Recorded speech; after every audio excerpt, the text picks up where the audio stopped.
بسم اللہ الرحمن الرحیم۔ ابن ماجہ میں روایت ہے کہ صحابہ کرام نے رسول اللہ صلی اللہ علیہ وسلم سے پوچھا کہ یا رسول اللہ یہ قربانی کیا ہے؟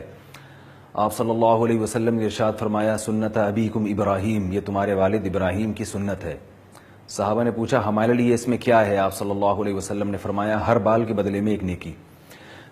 اس حدیث میں آپ صلی اللہ علیہ وسلم نے قربانی کا فلسفہ بیان کیا ہے۔ آج بہت سے لوگ یہ اعتراض کرتے ہیں، اشکال کرتے ہیں کہ بھئی یہ اتنے جانور کیوں کاٹے جا رہے ہیں، یہ پیسہ غریبوں کو دے دیا جاتا ہے، اس سے غریب بچیوں کی شادی کرا دی جاتی ہے، اس سے بیوہ عورتوں کے گھروں کے چولہے جل جاتے، لوگوں کو راشن تقسیم ہو جاتا ہے، تو اتنے لاکھوں کروڑوں جانور جو ہے نا وہ اللہ کے نام پہ کاٹ دیے جاتے ہیں، اور پھر اس کا گوشت بھی پوری طرح سے کھایا نہیں جا سکتا، اور اگر گوشت کھایا بھی جاتا ہے تو 3-4 دنوں میں پورے سال کا جو گوشت اسٹور ہو سکتا تھا وہ ہم 3-4 دنوں میں کھا کے ختم کر دیتے ہیں، جو پورے سال چل سکتا تھا۔ یہ بہت سارے اعتراضات ہوتے ہیں، تو آپ صلی اللہ علیہ وسلم نے ان تمام اعتراضات کا جواب اس حدیث میں دے دیا کہ صحابہ پوچھ رہے ہیں کہ قربانی کیا ہے، اس کا فلسفہ کیا ہے، تو آپ نے کیا فرمایا؟ تمہارے باپ ابراہیم کی سنت۔ کیا مطلب؟ کہ حضرت ابراہیم علیہ السلام کو اللہ نے حکم دیا کہ اپنے بیٹے کو ذبح کر دیں، تو ابراہیم علیہ السلام نے اللہ تعالیٰ سے اس حکم کی حکمت نہیں پوچھی کہ اللہ کیوں، میرے اس بیٹے کا کیا قصور ہے، یہ تو نے مجھے خوشخبری دی تھی کہ میں غلام حلیم کی آپ کو خوشخبری دیتا ہوں، قرآن مجید میں آتا ہے کہ ایسا بیٹا دوں گا جو بہت بردبار ہوگا، تو اللہ تو نے یہ بیٹا اگر مجھ سے کٹوانا ہی تھا، مجھ سے ذبح ہی کروانا تھا، تو نے مجھے یہ ہبہ کیوں دیا، یہ ہبہ کیوں کیا تو نے مجھے یہ گفٹ کیوں دیا، تو نے مجھے اس کی پیدائش سے پہلے اس کی بشارتیں کیوں دی؟ کوئی اشکال نہیں کیا ابراہیم علیہ السلام نے۔ پھر یہ اعتراض بھی ہو سکتا تھا کہ اللہ اس بیٹے کا قصور کیا ہے، اس نے کسی کو قتل نہیں کیا، اس نے کوئی جرم نہیں کیا، اور یہ تو ابھی بچہ ہے، اس عمر میں تو اگر کوئی جرم بھی کیا جائے تو بھی وہ قابل معافی ہوتا ہے، قابل گرفت نہیں ہوتا۔ ان تمام چیزوں کو نظر انداز کیا گیا، اور ابراہیم علیہ السلام نے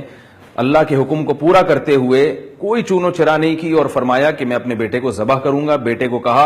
اور بیٹا جواب میں کیا کہتا ہے؟ یا ابت افعل ما تؤمر، اے میرے والد، اللہ جس بات کا آپ کو حکم دے رہے ہیں وہ کر گزریے آپ۔ بیٹے نے بھی کوئی اعتراض نہیں کیا۔ تو ابراہیم علیہ السلام اللہ کے خلیل بنے اسی وجہ سے کہ انہوں نے اللہ کے حکم پہ اعتراضات نہیں کیے، اشکالات نہیں کیے۔ تو ہمیں رسول اللہ صلی اللہ علیہ وسلم نے بتا دیا کہ یہ قربانی ابراہیم علیہ السلام کی سنت ہے، تو ان تمام آداب کے ساتھ یہ ابراہیم علیہ السلام کی سنت ہے جن تمام آداب کا ابراہیم علیہ السلام نے خیال کیا تھا اور رعایت رکھی تھی۔ ان آداب میں سے ایک یہ بھی ہے کہ بس اللہ نے جو حکم دے دیا ہم اس حکم کے سامنے اپنے سر کو جھکا لیں، اور اس پر اعتراضات نہ کریں کہ ایسا کیوں ہے، یہ کیوں کیا جا رہا ہے، یہ پیسے کسی غریب کو کھلا دیتے یا اس سے یہ بیوہ عورتوں کی کفالت ہو جاتی۔ تو اس سے ہمیں کیا پتہ چلا کہ قربانی میں ہمیں جو سبق سکھایا جا رہا ہے، جو بنیادی چیز سکھائی جا رہی ہے وہ یہ ہے کہ اللہ تعالیٰ معاذ اللہ کوئی جمہوری حکمرانوں کی طرح کا کوئی حاکم نہیں ہے کہ اسے کوئی آرڈر دینے کے لیے لوگوں سے پرمیشن لینی پڑتی ہو، اسے اسمبلی سے پاس کروانا پڑتا ہو، لوگوں کی رائے سامنے آئیں، اور آج کل کے جتنے فلاسفر ہیں، جتنے فلسفیانہ قسم کی بات کرنے والے متجددین ہیں، وہ پہلے مطمئن ہوں گے اللہ کے اس قانون سے، تو پھر وہ قانون پاس ہوگا۔ تو کوئی وجہ بھی اس کی ہمیں سمجھ میں اگر نہیں آتی تو ہمیں اس کے حکم کے سامنے اپنے سر کو جھکانا ہے، ان جانوروں کو ہم نے ذبح کرنا ہے، اور دنیا اس کے خلاف چیختی ہے تو چیختی رہے، دنیا اس کے میں اعتراضات کرتی ہے تو کرتی رہے۔ ہم اگر مسلمان ہیں اور اللہ کو حقیقی معنوں میں اللہ مانتے ہیں، حقیقی معنوں میں اس کو حاکم مانتے ہیں، جمہوری طرز کا حاکم نہیں بلکہ حقیقی معنوں میں حاکم۔ انسان کبھی بھی حقیقی معنوں میں حاکم نہیں ہوتا،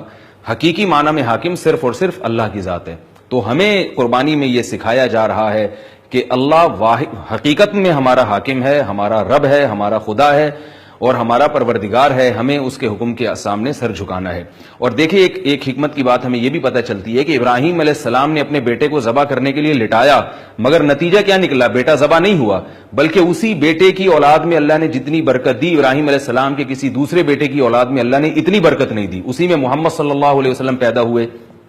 اور اسی دین کو باقی رکھا گیا۔ تو اللہ نے بتا دیا کہ تم میرے نام پہ ان جانوروں کو کاٹو گے تو ان کی نسل نہیں ختم ہونے دوں گا، بلکہ انہی جانوروں میں اتنی برکت ہوگی، جتنی برکت ان جانوروں میں ہوگی اتنی برکت میں کسی اور جانور کی نسل میں نہیں رکھوں گا۔ آپ دیکھ لیں دنیا میں جتنے دوسرے جانور ہیں ان کی نسل میں اتنی برکت نہیں ہوتی، حالانکہ ان کی جو گروتھ ریشو ہے، ان کی جو شرح پیدائش ہے وہ زیادہ ہے، جبکہ یہ جو 4 جانور ہیں، اونٹ، گائے اور دمبا اور یہ جو بکرا وغیرہ ہیں، یہ جو 4 قسم کے جانور ہیں جسے ہم قربانی میں کاٹتے ہیں،